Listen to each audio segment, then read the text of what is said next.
games aren't getting worse. I know Redfall was terrible, and I know that Lord of the Rings Gollum somehow was even worse. And I know that we look back on games like Fallout 76 and Cyberpunk 2077 like they're nothing more than just cheap cash grabs for being released completely broken just to take money from us.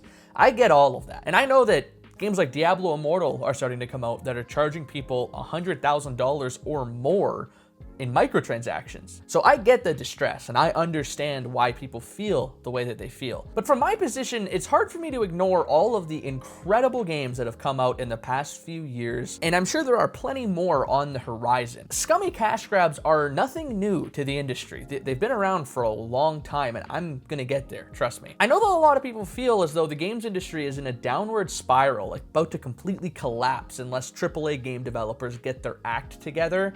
But I almost completely disagree with this sentiment. I know there are a couple of things that cause people to feel this way, and I just want to take some time today to go down memory lane and look at some of the stuff that happened in the past to try to debunk this feeling. It leads to a lot of negativity, and I think it leads to a lot of people not wanting to play games anymore. The fact is that bad games have always been around, and I would even argue that the bad games that we have today are better than the bad games we used to have. So I just want to take some time to look at them and remind myself of what things used to be like so I can maybe appreciate where we've gotten to today. What is going on, everybody? GL Jake's back today. I'm here today to talk to you a little bit about feeling good about games. Crazy thought, right? But let's get started. First up on my list of trash from the past is Extreme Paintbrawl. Published in 1998 by Activision, this game was basically trying to be a non-violent shooter. I guess like Quake with paintball guns, I don't really know. No matter what it was trying to do though, it completely failed. I wasn't actually able to play this game myself, which I know, what a tragedy, right? I wasn't able to play it because it requires a PC with a DOS backend, so like Windows 98, and I wasn't about to install some kind of weird ass emulator, so I just didn't play it. But I don't really think I need to, because I think you'll be able to tell from this footage that I'll just steal from somebody else that this game really sucks. This game was plagued with some of the worst AI you'll ever see in a video game. Even for the 90s, it was absolutely brutal. And this is a huge problem because this game did not feature any type of multiplayer, so your only option was to play against the You know, my fucking camera shut off? All right, we had a little bit of a technical difficulty there, but we're back a couple hours later with a fully charged battery. We're good to go. What I was saying is that the AI in this game is trash, and you can only play against the AI because there's no multiplayer, so it's kind of a problem. And to make matters worse, speaking of AI, there's a practice range in this game, but there's no bots. So you just walk around the map doing nothing? I'm a little bit confused at that, to say the least. And this game's maps are another area that left me feeling really confused. Like, why are you walking around in the desert and like in a castle? Like, isn't it a paintball game? I think the answer to that question is that this was probably originally developed as like a violent shooter, and then they just said, well, what if we made it paintball just to sell it to kids and stuff? I have to imagine it has something to do with that, because it doesn't really make any sense to me any other way. All right, so moving on, we're gonna be talking about Big Rigs Over the Road Racing. This game also published by Activision, this time in 2003, and I think it has to be the worst racing game ever made, without question. Like I said, this game came out in 2003, which is the same year as Need for Speed Underground and Midnight Club 2. And look at the difference between them. Like, I'm not making a bad joke. These games all came out in the same year, and like, what the hell is going on with Big Rigs, boys? What's going on? So for starters, obviously the graphics are trash. I mean, like, obviously it's 2003, the graphics are gonna be trash, but it's a lot worse than the other two games I mentioned.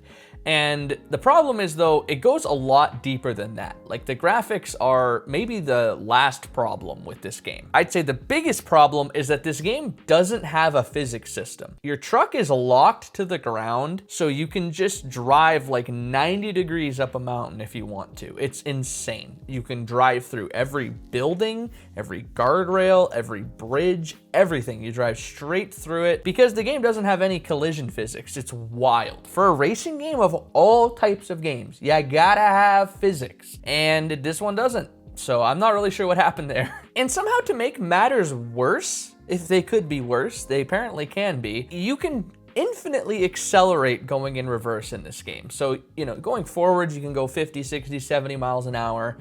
Really thrilling speeds to be going, by the way. But when you pop this bitch in reverse, you're gonna get that shit up to like 500 miles an hour. It's wild.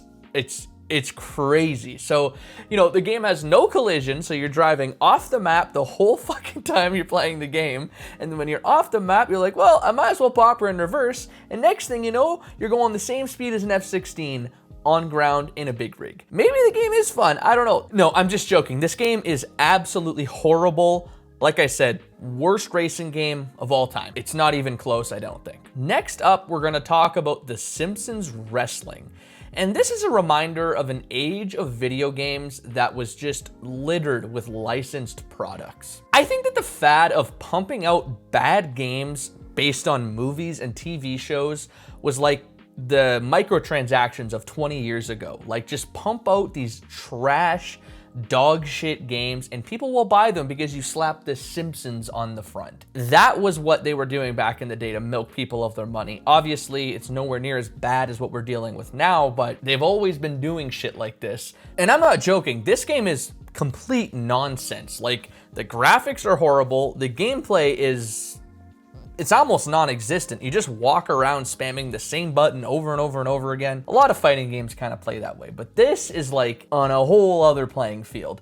The only redeeming quality that I thought this game had was the stupid ass voice lines they play at the end of the match, or like when you go to taunt your opponent. They always play some like stupid Simpsons-esque wrestling ass voice line. Like Marge will say, "Yo, homie, I'm gonna beat the piss out of you. I'm well acquainted with the culinary arts." Some shit like that, you know. It's kind of weird when you're Homer and you're just going to town on your kids, like just beating them upside the head with whatever. Kind of it's not really a good vibe. So this game has a lot of things wrong with it. And a quick reminder, this game came out, what was it? The same year as Super Smash Bros. Melee. Activision published this game in 2001. So the same year as Melee, this game came out. Look at the difference between these two games. It's night and day. It's unreal. And speaking of trash licensed games, no list, no video, no anything about bad video games would be complete without mentioning 1982's E.T., the Extra Terrestrial, which is perhaps the worst video game ever made. This game is considered one of the worst games ever made, probably the worst video game ever made, and for good reason. I have played this game multiple times in my life, once just to learn about bad game design when I was in college, and I've never really understood what you're supposed to do in the game. I gather that you're supposed to like go around the map, picking up parts of your spaceship and trying to dodge this like Uncle Sam ass guy that's chasing you around, whoever he is. But you keep falling into these holes, like there's holes all over the place and you can't really see them, but you just fall into them. And then I don't really know how you're supposed to get out of them because you can't like properly jump out. Like it's, it is so bad. Seriously, I know this game came out in 1982, but that's the same year, no, that's a year after, or 2 years after Pac-Man came out or something like that, and it's 2 years before Tetris. So just think about those two games, which are two games that you can still play today and still have fun with, and then look at this. Oh man. I'm in a hole. So yeah, this game is the worst game that I have ever played, I'm pretty sure. And I hope that it is the worst game that I will ever play, because I don't think I could handle playing a game worse than this. I think I would just lose my mind completely. Listen, I totally understand that it's not exactly fair to compare bad games today to bad games that came out 20 or 40 years ago in the case of E.T. And I do think it's completely fair for gamers to expect better from the game industry. Like really, as technology gets better, so should the games, right? It's pretty obvious. But I think the point that I'm trying to make still stands. Bad games have always existed. For every trash game that comes out today, there was one that was equally as bad, if not worse, on the shelves of your local Kmart or Blockbuster back in 2003. I just don't find myself buying into this narrative that the video game industry is completely falling apart, because bad games have always been around. It's not something new. Is it disappointing? Is it frustrating? Totally, and it's still frustrating, and we should still be mad about it today, but I don't think it's any worse today than it was 20, 30, 40, 50, however many years ago, you know? I'm just not convinced. Over the past 5 or so years, we've seen so many incredible games. You gotta think God of War and God of War Ragnarok, Elden Ring, Red Dead Redemption 2, the Spider-Man games, Jedi Fallen Order, Jedi Survivor. There have been so many bangers that have dropped in just the past 5 years. Even Nintendo heads can play Breath of the Wild and Tears of the Kingdom and Super Mario Odyssey at a whopping 24 frames a second if they're lucky, because it's cinematic.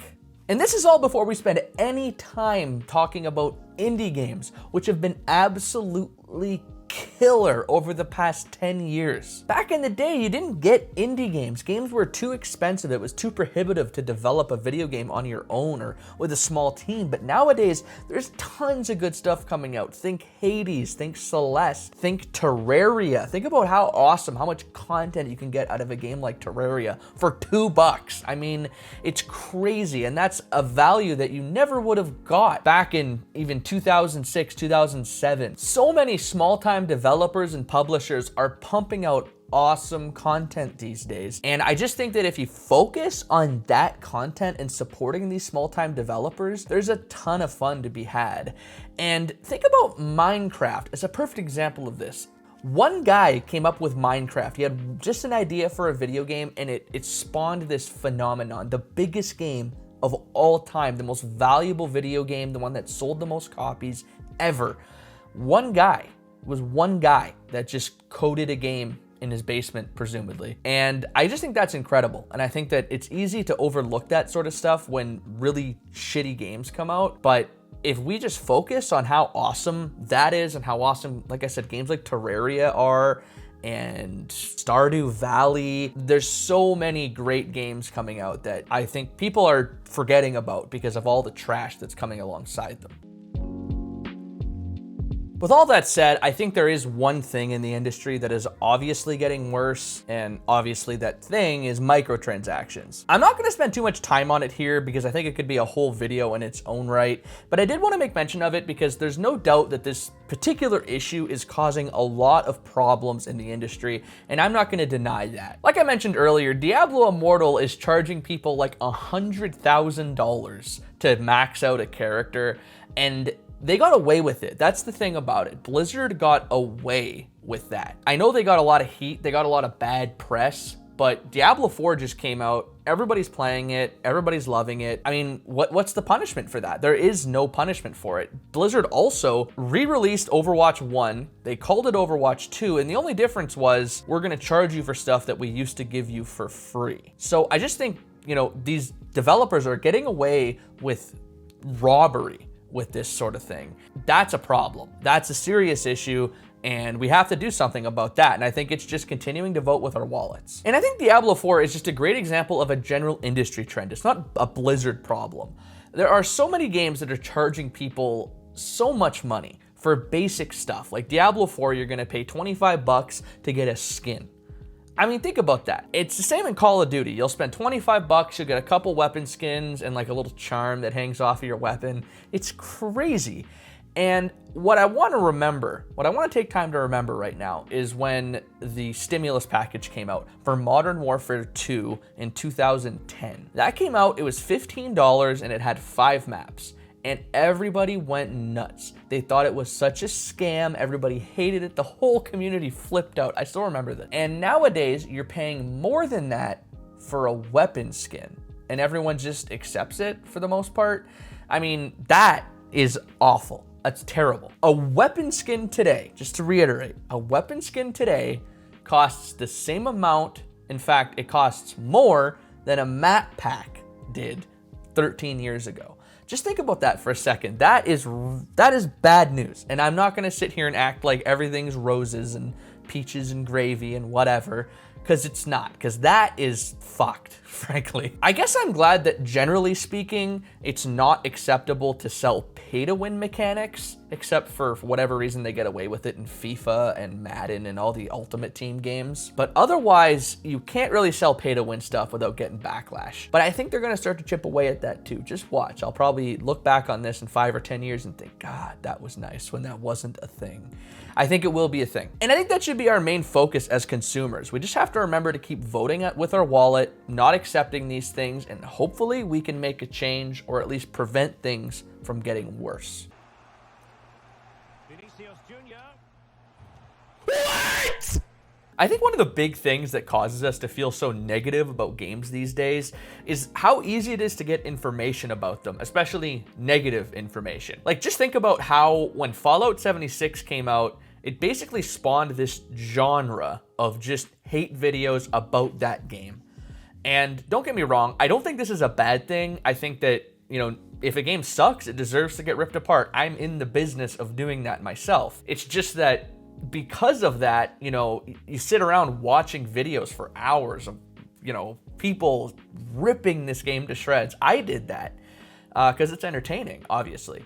The thing is, you didn't do that back in the day. You might have found yourself on V-Bulletin or Reddit or, you know, whatever, some ass website reading a hate article, but you wouldn't consume that much media about bad games. And the result is you wouldn't hear about a lot of these games. Like back in the day, I never heard of the Simpsons Wrestling or the Simpsons Skateboarding. I never heard of these stupid ass games because nobody was talking about them. They just fail and move on. Back in the day, if Redfall had released, or a game like Redfall had released back in the day, the game just would have failed, nobody would have talked about it, and we all would have moved on from it. And maybe we talk about it now and make fun of it, but back then, you would never have known. So like I said, I fully believe that when games suck, we should tear them apart. We should go in on them. When you're in the business of selling people a product, if you try to sell them a bad product, they're gonna talk shit. It's the way it is. But I just think that this means that there's no such thing as a bad game flying under the radar. So the problem is, it's easy to get consumed in this media cycle of this game sucks and that game sucks and forget about all the good games that are coming out alongside them, because negative attention is more interesting than positive attention, I think. A quick final point that I want to make that is a little bit difficult, at least for me to accept, is just that, like, we're getting older. I'm 25 now. That isn't really that old, but it's definitely old enough that I've started to become more pessimistic and more cynical when it comes to the way that I look at life in general, but especially when it comes to the way that I look at things that I need to spend my money on, that I have to work for now. When I was a kid, like, I could have fun with basically anything. You put me in front of any game, no matter how trash it was, I would find a way to have fun with it. But nowadays, I'm a lot more picky with how I want to spend my time. And even then, when a game is super good, like I've been playing Elden Ring like 100 hours in the past few weeks because I'm making a video about it, and that game's incredible, but I still get like super mad when I'm playing it and I complain about every little thing. Even though it's an awesome game, I still find ways to convince myself not to have fun. That might just be a me problem, but I get the feeling that there are a lot of people that feel the same way I do and struggle the same way I do to have fun with certain games these days. I don't know, maybe it's because I have to spend my own money on these games now. Maybe it's because I have to work all day, and when I get off work, I don't want to spend my time playing something that's even a little bit subpar. I don't really know what it is at the end of the day. I just know that I have a lot harder of a time having fun now than I did before, and it just causes me to feel a little more pessimistic about video games, and I think probably there are a few other people out there that feel the same way I do. But all of this doesn't mean that we shouldn't criticize bad games. We should keep voting with our wallet and letting developers know when we're pissed. But try not to let all of these bad games ruin the good ones for you. Just remember that, like, bad products are inevitable in any industry, and the video game industry has always had bad games. And this isn't to say that we shouldn't expect improvement in the video game industry. Like I touched on earlier, we should expect things to continually get better. And it's totally valid to be upset when a bad video game comes out. It's always valid to be mad when you've wasted your money on something. It's also fine to be upset when games release and they're broken, even if they are good. Like Jedi Survivor is an incredible game, but there's so many people who couldn't even play it that, like, what's even the point in it being good? It makes sense to be mad about that because it's like they're insulting our intelligence, saying, here you go, take this and you'll be fine. It's no good. It feels bad, and we should let them know how we feel when they do that kind of thing. I just think that focusing on the good stuff is important too. The stuff that changes the industry for the good. The games that you'll remember playing for the rest of your life. The games that you'll look back on in 10 or 20 years as classics. The same way that you look back on classic games like GoldenEye or Halo 2 today. You'll have games that you're playing now that you'll look back on like that. I promise you that. And there are so many games that can give you that experience that are out these days. You should be playing those. If you've been feeling the way that I've been feeling over the past, I don't know, year, 2 years, 3 years or so, put down Fortnite, put down Apex Legends, put down Overwatch 2, stop sweating your balls off for these dog-ass games and just play something more fun. Play a single-player game and just go back to the roots and play a game that is going to make you feel good about yourself, because that's what they're supposed to do. I can guarantee you that you've got plenty of games in your backlog. I know I do, and a lot of rockin' games, awesome games to play. And I'm sure that if you picked one of those up, you'd find that you have a ton more fun with it than whatever you've been playing recently. That's pretty much all I got, man. I'm out here with my camera now. Hopefully I'm not too ugly for you. I hope you don't mind this format. Hopefully it wasn't too all over the place. I'm sure I'll get better at this as time goes on. Let me know what you think down below. Hit subscribe, hit like. We're gonna keep doing this. I got lots planned for this month, so it's gonna be super cool. And that's pretty much all I got. I hope you have a great rest of your day.